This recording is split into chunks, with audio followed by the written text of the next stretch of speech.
शारदीय नवरात्रि की बहुत बहुत बधाई आप लोगों को। आज हमारे लिए एक विशेष पर्व है।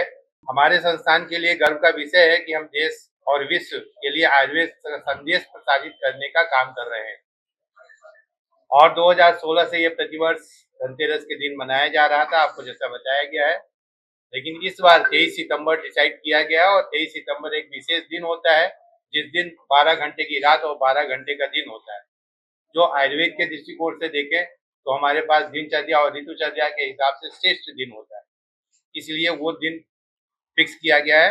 और हमें लगता है कि अब हम इसको जन आंदोलन की तरह प्रचारित और प्रसारित करेंगे, जिससे आयुर्वेद में मूल सिद्धांत, जीवन शैली, उपचार पद्धतियों का जन जन तक पहुंचाना, ये मेरा मेन उद्देश्य होगा। इस वर्ष का विषय, जैसे आप लोगों को पता है, आयुर्वेद जन जन के लिए और पृथ्वी के कल्याण के लिए, पर्यावरण के रूप में हम जो है प्रचार प्रसार करेंगे, उनका संरक्षण करेंगे। ये सारी कल्पनाएं आयुर्वेद में है हमारे पास पहले से ही, प्राचीन काल से आप देखेंगे।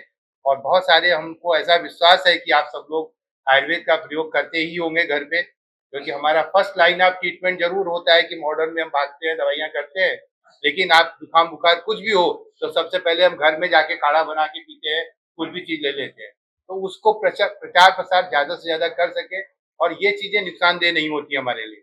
इसको ध्यान में रखते हुए, इसी दृष्टिकोण को ध्यान में रखते हुए अय्या गोवा आयुष मंत्रालय, राज्य सरकार के विभिन्न संस्थान मंत्रालयों, अंतर्राष्ट्रीय सहयोगों और उद्योग जगत के साथ मिलकर 1 माह तक चलने वाली गतिविधियों का आयोजन किया जा रहा है। Dean all India institute of Ayurveda Goa, जैसे कि डॉक्टर प्रजापति सर ने बहुत समग्र विवेचन किया है कि आयुर्वेद दिवस हम लोग क्यों मनाते हैं और कैसे मना रहे हैं, तो मैं आपका सभी का, सारे लोग जो प्रेम करते हैं वो आयुष हॉस्पिटल और अखिल भारतीय आयुर्वेद संस्थान, जिसको गोवा में आयुष हॉस्पिटल नाम से जाना जाता है, तो उसी के बारे में बात करूंगी। मैं आयुष मंत्रालय का बहुत बहुत आभारी हूँ कि इस वर्ष अखिल भारतीय आयुर्वेद संस्थान गोवा को ये दायित्व मिला है कि 10वां आयुर्वेद दिवस यहाँ गोवा प्रांगण में मनाया जा रहा है।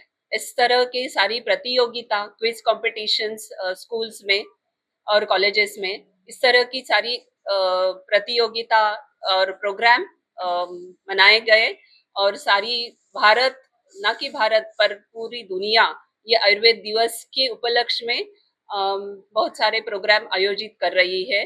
और कल का दिन ये हम लोग बहुत बड़ा प्रोग्राम अखिल भारतीय आयुर्वेद संस्थान के प्रांगण में कर रहे हैं, जो कि अखिल भारतीय आयुर्वेद संस्थान 11 दिसंबर 2022 में प्रधानमंत्री जी के हाथों उसका उद्घाटन हुआ था, और उसके बाद में 1 जनवरी 2023 से उसकी ओपीडी शुरू हुई।